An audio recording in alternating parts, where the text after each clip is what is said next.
thoughts and prayers with people dealing with the Arctic blast across the United States. That snowstorm is real. Thousands are without power. Roads are impacted. Um, from Missouri and different places to back east, it is real. Um, I get tractors where people schools have been closed.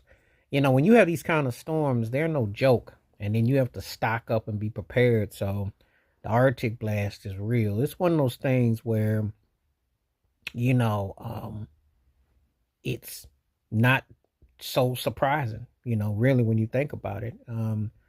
If you ever lived on the East Coast or in the Midwest or something around the wintertime, you expect it to hit pretty hard. It's just a matter of are you stocked up and well prepared and what you got to deal with. But you know that Arctic blast ain't no joke. Sometimes these temperatures have been real crazy. They've been extreme, you know, not too cold, but then they're too warm, and then they go back. And then when that blast comes, it's no joke.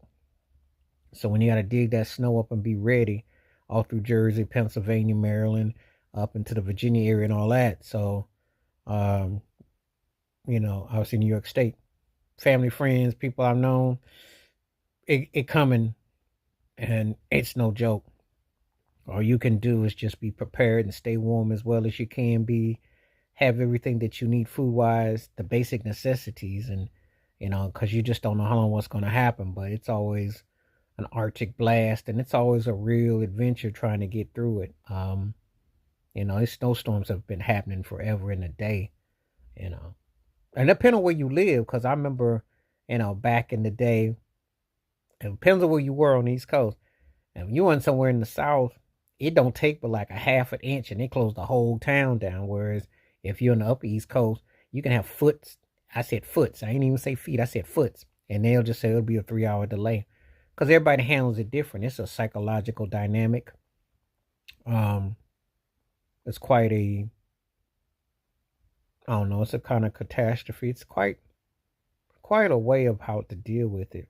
Um, you know, it's pretty intense to say the least. So, um, well, it's one of those things that you got to kind of be prepared for it, and you just really don't. You know, you don't really. You know, how are you going to go about it?